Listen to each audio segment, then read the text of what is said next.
Well, thief, I smell you. I hear your breath. I feel your air. Where are you? Where are you?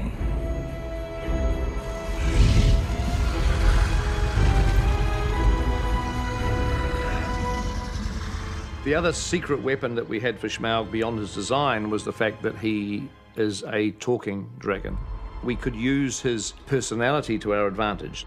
And so we were looking for an actor that was not just going to sort of voice a dragon that we would imagine, you know, a dragon would sound like. You know, we wanted someone who actually would do something original, unexpected, something that was a surprise to us. We both went up for it at the same time. We both kind of went on tape at the same time during the first season of Sherlock. So we both went in very early 2010. And I knew Benedict wanted to play Smaug. Smaug was one of the characters that we cast quite early on. We were looking at some of the tapes, and a young actor called Benedict Cumberbatch actually sat down in a chair. Well, thief, I smell you. I can hear your breath. So why don't you show yourself? I guess my first point of call was going along to the Hubbards, which is the UK casting directors of great fame, partly because of The Lord of the Rings. I mean, they got Peter all of that cast, and I put myself on tape with Dan Hubbard. And he said, look, I don't know, I think, you know, just do one where it's just the voice. I mean, maybe just do one off camera. This is just for Smaug to start off with. But I'd imagined that it'd be motion capture. There might be a bit of that involved. And went, I don't know, I'm not sure, I don't know. And I went, well, I'd love to do a little bit. I'd love to do a little bit of action because it just helps with the voice. You seem very familiar with my name, but I do not remember smelling one of your kind before. Who are you, and where do you come from, may I ask? So I did a few head movements and sort of serpentine stuff with my neck and got the shoulders working a bit. And Dan went very quiet, and I went, too much. And he went, no, it was fine. It was just, I wasn't expecting it. No, that was good. Just do one off camera. So I did one off camera as well. Oh, yes, Barrel Rider. You may walk unseen, but you did not walk all the way on your own. We couldn't see his head. We could only hear his voice. I don't think I knew what he looked like. I just heard this voice, and it was like, oh, my God, wow, that's an incredible voice. I ate 6 ponies last night, and I shall catch and eat all the others before long. And then I didn't hear anything, I think, for about a year.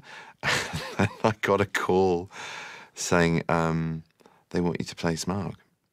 Peter was like, why did you do that audition where we went on camera? We thought they hadn't framed you in, but did you do one off camera? And I was like, yeah, I did, because I was fucking told to by Dan Hubbard. He said, oh, that was strange. I said, well, I presume it's because it was at the stage where you didn't know it was going to be voiceover, so, you know, I might ruin the chance of getting a part if you saw my fucking face. It wasn't about what he looked like, it was about what he sounded like and what he was able to produce in the character simply by his voice. And he, knew Smaug. I mean, he understood Smaug as well as we did. When I first met him, I said, look, I have to acknowledge here that this is going to be a second-hand performance. And he went, what? Oh, my dad read it to me when I was 6 or 7, and I was really lucky. My dad's an extraordinary actor, so he brought this already very rich, magical, visionary world of hobbits and giants and trolls and living out all the parts. He completely brought them to life. His Bilbo was very good, sort of free and skittish, but sort of also grounded and homely. And then Smaug was this amazing sort of gravelly, growling creature. And so I basically ripped my dad off for my performance. I really do owe him a lot. He's getting a cut. Benedict came in at the start of Block 3, so the start of 2012, and what a way to kick off the year. We had a couple of days of motion capture. A little bit of that, a little bit of just... Gotcha. Yeah, yep. Cool. He wanted to get inside the character. He really wanted to own it. He didn't want to just be a voice artist who came in after the fact and said the words.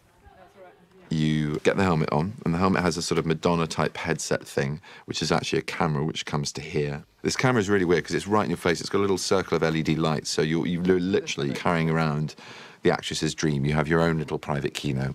It's really nice, but actually it's very, very weird. And then you kind of have to forget it and imagine yourself into a vast creature in a huge space when you're really crawling around on a grey bit of carpet. Benedict's choices as an actor were definitely going to affect Smaug big time. And I said, treat it like you're playing the role. Don't think you're just providing the voice. Go in there physically, get what you can out of it. There will be head turns, there will be moments from that performance that you give that can be pulled out and extrapolated and will become part of Smaug's being. I kill wherever I please, and none can stop me. Sorry. We wanted him to have the ability to just freely explore the physicality of the character. And we could watch what he was doing as if it were a stage play. And no doubt you purloined it for your filthy dwarf friends. When you get to play it live, there is an element of theatre to it because you do have a whole audience, even though they're watching and listening through very, highly skilled and attuned technology. You get the feeling that you're playing to them a little bit. I had a very strong idea of what he felt and looked and would smell and move like. I really did. But whether I did that in my motion or animation of my body, I'm not sure, but I knew in my mind what I was trying to do. I played it as an internal thought of, I am this, I am that, I can do that, I can do this, but whilst my body's going and just acting out everything that I'm thinking. You have to take a very big leap of faith and just think big, really. So technically, Benedict's first reading of Smaug on the mocap stage and in the mocap suit wasn't required. We knew that we couldn't use his body movements and actually have them drive the dragon skeleton or drive the dragon muscles, but we were interested in just unleashing his performance and use that as clues to Smaug's character. That's genuinely really exciting. You're being a sort of draftsman, or at least trying to hint towards how it should go. And that's what Pete wanted. He wants something to stimulate them into action and getting an idea of a flavour of character. Benedict was interested in exactly the same ideas as we were, which is to make Smaug a psychopath. Forget what he looks like, forget how big he is, forget how many teeth he's got. His personality is scary. You're talking about Jack Nicholson in The Shining, you're talking about Hannibal Lecter, it's those type of characters. And what makes them scary is they're unpredictable. You have nice manners for a liar and a thief. They have that absolute ability to kind of be charming on one level, and then ultimately you feel the tension and the edge, and there's moments where he can barely hold his psychotic side in as he's trying to actually get to the truth. This is some sordid scheme hatched between them and those miserable tab-trading lake men. It's an exhausting day. You are drenched, not necessarily because of the suit, but just because of the exertion, especially on the voice. There are lots of breaks for gollum juice, as it's called. It's ginger and honey. So after a lot of roaring and scampering about, I down quantities of that and bits of sushi and other things like goat and dwarf. I know the smell and taste of dwarf. No one better. Can I try them on all the way through, Pete? Good. That's good. That's great. There's some great stuff in there. Okay. Pete said, "Oh, that's great. I think we got some great stuff. I think that's good. Unless you want it." And I said, "Yeah, I'd like to do it all again." He went, "What the last scene? Okay." And I went, "No, all of it." The king from under the mountain is dead. Where are the kin who dare seek revenge? I ate all his people like a wolf among sheep. I destroyed Dale. I laid low the warriors of old and instilled terror into the hearts of men. I kill wherever I please, and none shall stop me. So tell me, underling, how do you choose to die?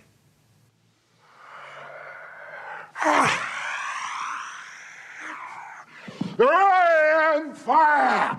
I am death! All must burn! burn it must. All will turn to ash and dust. Ugh. Just like me. It was great to be able to just have a run and play the whole character in one fell swoop. That was an extraordinary creative process to witness. These guys aren't really, they've never done this faster before. What's going on? They're just trying to take my clothes off. It's fine, don't relax. It happens all the time right here. Bit by bit, though. Bit by bit, exactly. It's a torturous process. Before he knows it. Yeah, to inhabit it physically. And it may just be my face and it may just be my voice. I don't know what the end visualization of the dragon's going to be. The idea that we were playing with at the beginning was that he speaks to Bilbo, but it's a telepathic conversation, so Smaug's not moving his lips. You hear me? Few in Middle-earth possess that power.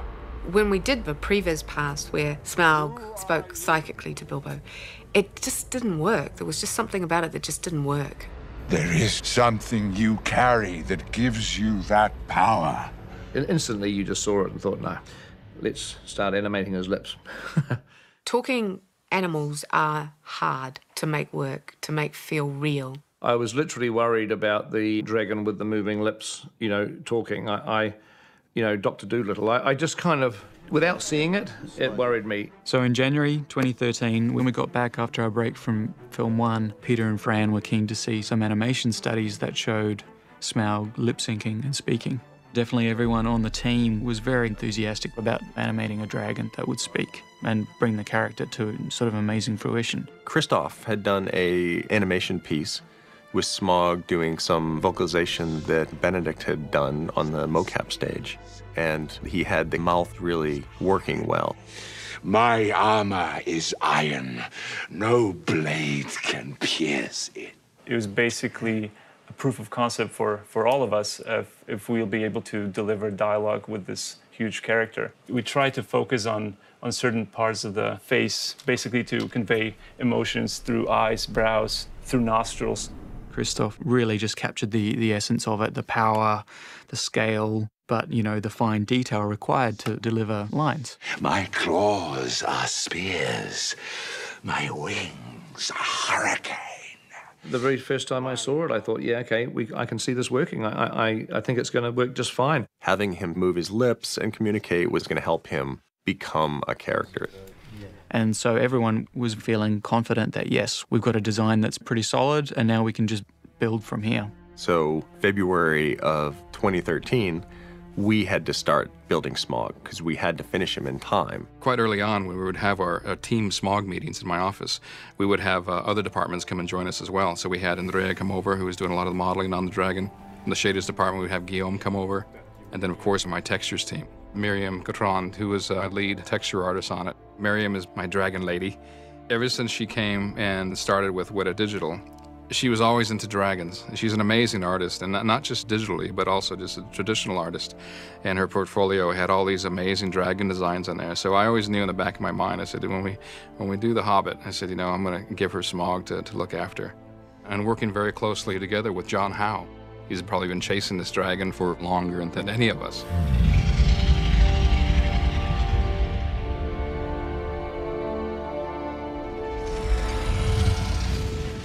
The very first picture I drew of Smaug outside of high school, I suppose, would have been the cover for The Hobbit, which I did in the early 1990s. Quite a cute Smaug. But Smaug for this movie is something, you know, very, very different. So we had Team Smaug, you know, working on this beast. And every couple of days we'd get together so that we can just kind of brainstorm, really. Front and back feet, wings. Oh, yeah, exactly. That's really, really cool. We're actually not in too bad of a place, really. You know, we got to get this in front of Pete to have him look at it just to get a buy-off on it. All right, cool. So we're heading up to the review now. That was trying to move the wings farther back. I mean, to tell you the truth, I'm thinking that one exercise we should do is to delete the front legs entirely, and you know, use the sort of dragon where these are his front legs. In one of the reviews, Peter was looking at it and said, he says, I wonder what he'd look like, and just with 2 legs. I kind of think that you're going to have more expression if these are his arms than you are if these are his arms. Gesturing and stuff. Yeah, well, you'd make these joints into fingers, which I kind of think might be more sinister. When we saw this 4-legged dragon, it started to look like a dog to me. It started to look like a puppy with wings. And I always thought the most creepy dragons are the ones that actually don't have 4 legs. Essentially, their hands are part of their wings, and they walk on with their wings. You know, that's part of their legs almost. And they are the ones I find the most sinister. They're like predators. They allow you to put the dragon into a very predatorial pose. And that was a lot of what Smaug was going to be doing in this film. And in March 2013, Peter decided that Smaug no longer had 4 legs, but 2. And at this point, it was quite a ways down the line, and we're going like, oh my God, we're going to change the design now. Got everybody in a bit of stunned silence. But I think it's worth it. I think now's the time to do it very quickly while we're just getting the last of the shots sorted out. John Howe quickly did some concept artwork, just showing what it would look like, and it was looking pretty cool. So there's Smaug with 4 legs, which is a very traditional dragon, and this is Smaug with 2 legs. So once Smaug had finally decided how many legs he really had, you need to go back in and readjust the entire anatomy because it's not exactly the same skeletal structure anymore. So what's happening at the moment, John? A wing for Smaug, which I ambitiously started a little bit big, and now I've had to expand. John had done a few sketches of the tops of his arms and how the fingers would kind of sprawled out, because just like a bat's wing, it's their hand actually. So they have their thumb, which is like a big claw here, and all these fingers here are long extensions of the bones, and in between there is the webbing that becomes the membrane for the wing itself. We needed a couple of fingers to be free of the membranes so that Smaug could use them to make gestures. So that meant adding a 6th finger in order to give his wings enough span. 3 fingers that he could actually articulate with, and then an extra 3 fingers that he could use to control his wings.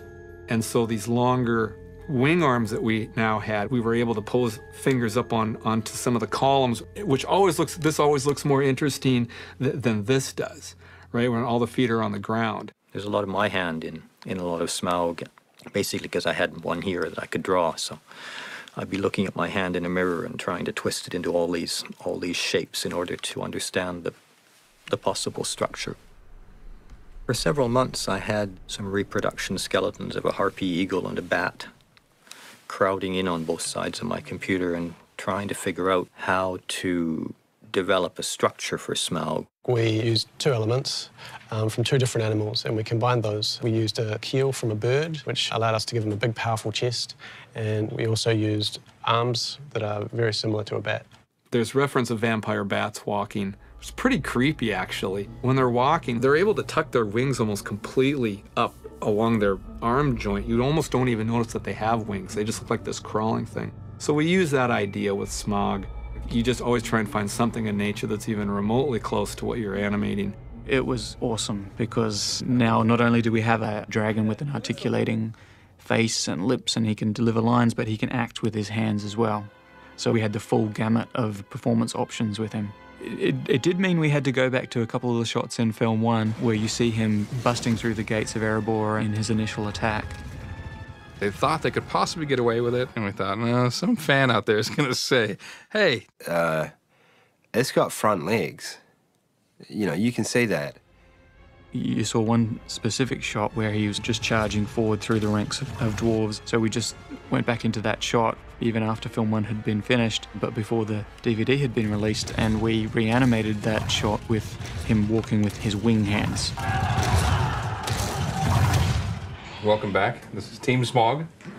We got a new model. Thank you, Andrea. Yeah. Finally. We had this amazing model that came from the models department. Now we needed to enhance it, you know, with our textures and things. It seemed to me to be very, very important to create the equivalent of armor on Smaug. And his body would have scales of different sizes. It's been a lot of work going into making sure the transition from the top plates, which are quite solid and hard-edged, through to the finer scales, making sure that the transition is seamless. So, you know, it's just looking at real-life reference and trying to adapt that to the dragon. So I've got quite a huge collection of a lot of reptile stuff, because as a kid growing up in Phoenix, Arizona, I used to raise a lot of snakes and lizards. In fact, I've even got a rattlesnake in my office. Oh, this freaks me out. What? Look how cool is No, that? serious. Wow, do that, man. Seen this one? Yeah, I know. This one's like, it even sounds like one. A team of 4 or 5 texture artists working for weeks and weeks, effectively hand-painted. It's like 1 million scales. There was really nothing that was done procedurally. You know, we wanted to kind of stay away from that because we wanted it to have this, you know, realistic kind of look. There was a great effort made in ensuring that all the scales would be unique. Every little bit of them would be realistic, and even the smallest scale should actually look like a real scale. And we had to paint a lot of them. We had, you know, some literally microscopic kind of scales for when we were going to get close, you know, to them. We could see that there's scales within the scales within the scales. And also, we need some artwork, don't we, on this missing scale too? It's what I mean. Is it there? Is it here? Whereabouts is it? It needs to look like it's a missing tooth. It's been dislodged and fallen out because it got pinged by the arrow. Yeah. So it actually needs to look like something's missing there. So one morning, I came at work and checked my emails, and I saw there was one really simple drawing, and that drawing was done by Peter himself. So he did the scale positions and missing scale, which was a really good guide to me to see how to build that missing scale. So it is true. The idea that the dragon is armored, but only vulnerable in one spot, once again harks back to all of these tales, like Fafnir, where invincibility is bestowed in some fashion on a being, but there's always a flaw, there's always a weak spot. No blade can pierce me! The Smaug that we worked with on film 2 had to be a much older dragon from the one that we saw on film 1. Here's a good example of just some of the dry skin that we're trying to get. We're trying to make it feel like, you know, he's constantly, just like a snake. He's constantly shedding his skin. And so we've got pieces that are just kind of flaking off. He had a big scar in his lip. He had broken off horns. These minor details that helped to bring Smaug to life. The pre-production departments, models, textures and shaders did such a fantastic job of building out Smaug the creature into one big, very detailed model. The detail level of Smaug is crazy. To give you a reference, Gollum on LOTR was done with 5,000 polygons, and Smaug was done with close to 20 million polygons, I think, for the full Smaug model. Something that came about a bit later was in the books, it's described that his scales are encrusted with jewels. His long, pale belly crusted with gems and fragments of gold, from his long lying on his costly bed.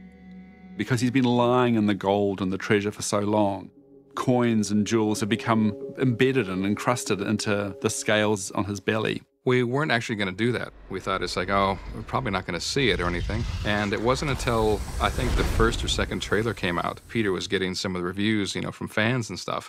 And one of the fans had said, he says, oh, and I think I could see the gold encrusted into his scales and his jewels. And Pete kind of freaked out a bit. He's like, you know, oh, crap, you know, that means that we're going to have to do that. So it's fitting these little tiny gems and little tiny coins in between these gigantic scales and making them read as something other than just noise. So because of that one fan that's out there, you know, we did it.